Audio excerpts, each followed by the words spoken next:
Come, sit with me for a moment. The world has grown loud again, hasn't it? But in the stillness, we hear truth. There is an ancient teaching, whispered by sages and kept alive by seekers across lifetimes, a prophecy not of doom, but of deep remembrance. Edgar Cayce once spoke of 9 subtle signs indicators that your soul is nearing the final round of its earthly journey, the last life before you return home to the source. Today, I will share these 9 subscriptions not as dogma but as mirrors that reflect who you truly are. But before we begin, I must ask you, have you ever felt older than your body, as if you've lived many lives in one? If so, you may already be walking the path of the final cycle. Let us begin. Sign 1. You feel deeply disconnected from material desires. I remember as a young monk, I once saw a beautiful silk robe in the city market.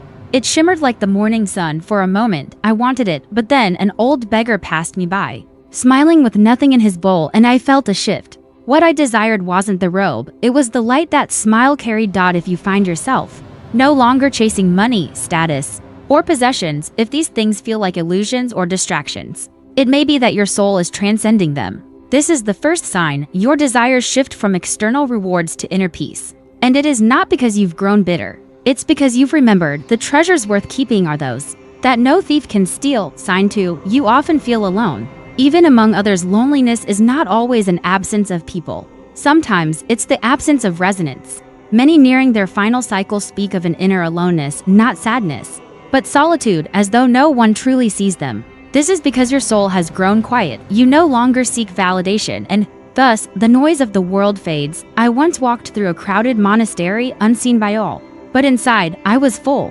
I was with the divine. To feel alone, yet not lonely, this too is a sacred sign. Sign 3. You are drawn to healing others. Even without training, there was a novice in our temple, a boy of just 13. Whenever another was sick or troubled, he would sit beside them silently. He never said much, but the others would weep and heal. We called him a bodhisattva soul, one who returns to serve. If you are drawn to healing, to easing pain, to guiding others through darkness, not for reward, but because you must, this may be your karmic vow rising. Many old souls forget their vows, but their hearts remember. Sign 4. You no longer fear death. Death, the grand illusion. In your final cycle, death becomes a doorway, not a wall. You begin to sense that you are not this body, that you have danced through time in many forms. When I sat with my teacher on his final day, he smiled. Another door opens, he whispered, and then he was gone. The one who does not fear death has already remembered eternity. Sign 5. You are tired. But not just physically, this tiredness is unique. It is not from labor, but from existence itself. You may wake up and feel ancient, not depressed, not broken, but heavy with memory. This is not weakness, it is soul fatigue. You have carried lifetimes of lessons, karma, and transformation. And now, you are preparing to rest. But not yet, for there are still seeds to plant. Sign 6. You experience powerful synchronicities. Have you noticed? Repeating numbers, perfect timing, dreams that come true. In your final life cycle, the veil thins, your guides grow louder. The universe speaks more clearly. A woman once told me, every time I think of someone, they call. Every time I pray, the answer comes. I told her, you're not imagining it, you're aligning. Synchronicities are not luck, they are language. And those in their final cycle become fluent in that language. Sign 7. You reject systems of control instinctively. There are people who follow rules, and then there are those who feel when something is false, even when everyone else obeys. If you question societal norms, if your spirit resists dogma, if you long to be free even when freedom is inconvenient, your soul may be remembering its sovereignty.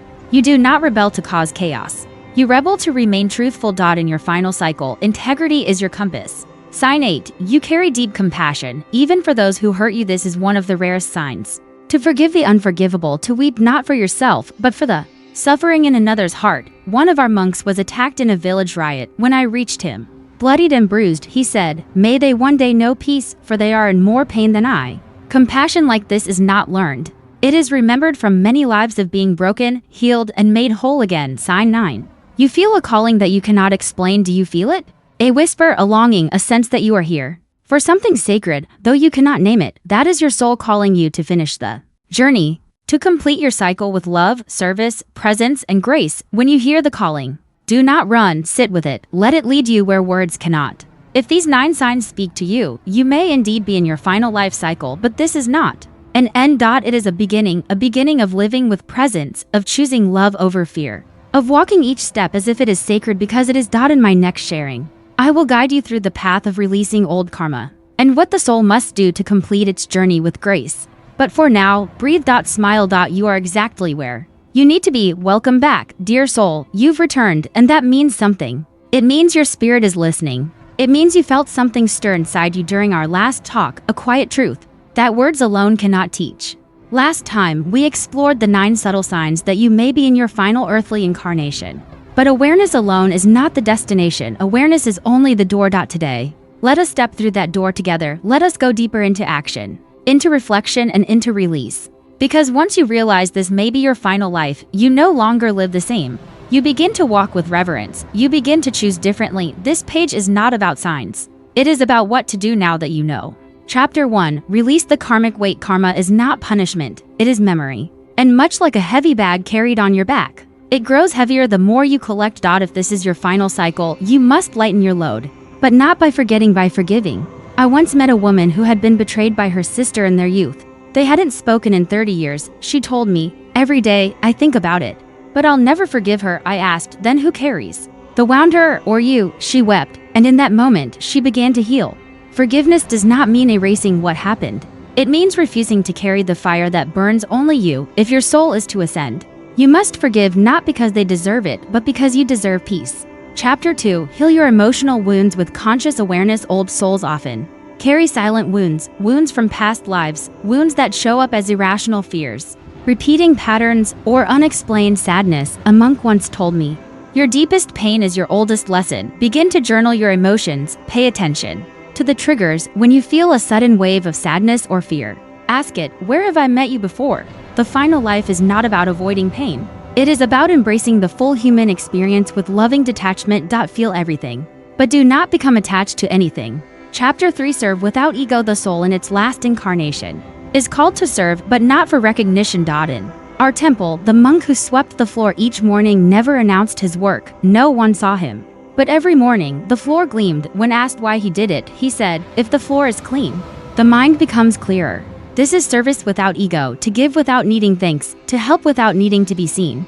Your presence becomes your gift. In your final cycle, you are no longer here to accumulate, you are here to offer. Chapter 4. Let go of attachments to identities. This is one of the hardest truths. You are not your name, not your body, not your job, your nationality, your achievements. You are consciousness itself. In my early years, I took great pride in being a good monk, but my teacher once said, "The moment you cling to even a holy identity, you've lost your way." We must be willing to die to every label, every identity, so the soul can emerge naked and free. If you are a parent, be love, not just mother or father. If you are a teacher, be presence, not just authority. If you are a seeker, be still, not just someone who chases knowledge. Strip away what is not eternal.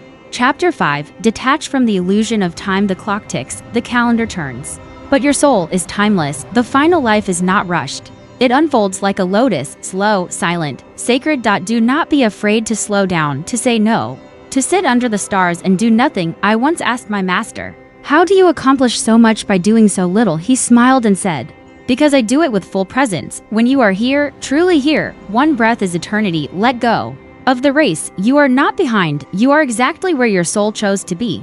Chapter 6. Prepare your soul for the return. This may be your final lifetime. So ask yourself, how do I want to return home? With fear, with regret, or with peace?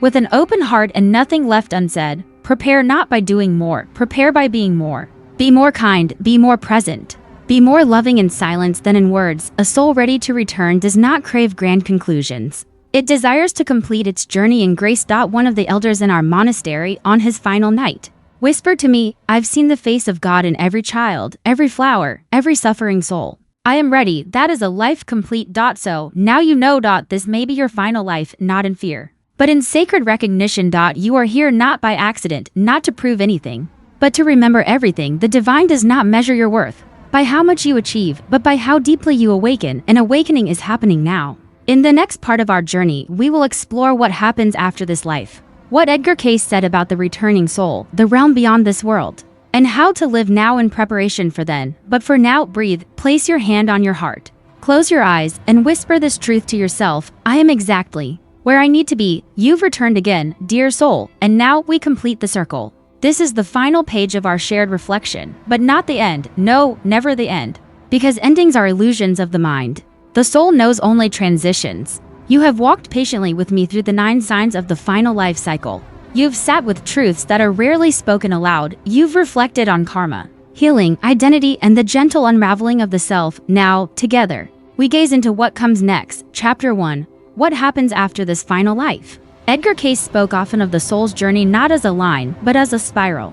Each life a step upward, until we no longer need the physical body at all. When the final incarnation is lived with grace and awareness, the soul no longer returns to earth out of necessity, it returns only out of compassion. You may choose to become a guide, a whisper in another's dream, a subtle nudge in a stranger's heart, but the cycle of suffering, the karmic classrooms ends. Some call this moksha, some call it ascension, others simply call it home. You return to the soul realm, a place of peace, light, and clarity. There, you remember every life, every lesson, every act of love. There is no judgment there, only remembrance. And from that realm you decide, do you remain, do you guide? Do you return again for one final vow? It is your choice. Chapter 2. How to know you've completed the cycle. There are souls who spend lifetimes chasing purpose, but in the final cycle, purpose becomes presence. If you wake up and feel joy in simply breathing, if your peace is no longer dependent on outcomes, if you love others without need or condition, that is the mark of completion. When you live as though every moment is sacred, when you feel awe in the ordinary, when you are more curious about your soul than your reputation, that is the whisper of the end. There is no great parade, no celestial announcement. Completion arrives in stillness. Like a candle that quietly flickers out, not because it failed, but because its light is no longer needed in the dark. Chapter 3. Letting go of the last threads before the soul leaves this final life. There is a final task: to let go completely. Let go of resentment. Let go of fear. Let go of needing the world to understand you. You were never meant to be understood by the world. You were meant to remember who you are within it. So, say what must be said. Apologize where your heart feels heavy. Forgive the unspoken. And then, release. Not out of exhaustion, but out of completion. The last chapter of a beautiful book does not end with noise, it ends with silence. With the reader closing the cover, smiling softly, and placing it on the shelf of eternity. Chapter 4. A message for those who are staying behind. There are souls you will leave behind, loved ones still deep in their own journeys. Do not grieve. Your love will not vanish. Your presence will echo in their lives in ways they cannot explain. Be the gentle wind at their back, the voice in their dreams, the warmth they feel when they are lost. This is the final service of an awakened soul. You may no longer walk beside them, but you will always walk within them. Chapter 5. The final reflection. Let us now sit just for a moment as the sun begins to set behind the mountains. Listen not to me, but to the quiet voice within you. Ask it, have I loved well? Have I forgiven enough? Have I truly been present for the moment I was given? If the answer is yes, or even I'm learning, then you are already completing the journey. There is no race to enlightenment, no checklist to freedom. Just presence, just truth, just love. Final words, a gentle blessing. And now, I bow to you, not because I am a monk, not because I teach, but because I see you. I see the light within you, the same light that burns in every sacred being. If you are in your final life, may it be lived fully, with grace, with compassion, and with eyes wide open. Let your final days on earth be a meditation, a prayer in motion, a dance of devotion. And when you return to the stars, may you carry the songs of earth as gifts to the heavens. Thank you for sitting with me, for listening deeply, for remembering who you truly are. You are home. You always were. Now go live this truth. End of series, but never the end of the journey. If this message resonated with your soul, share it with one who needs it. Subscribe for more teachings from the monk. And may your path be lit with stillness and light.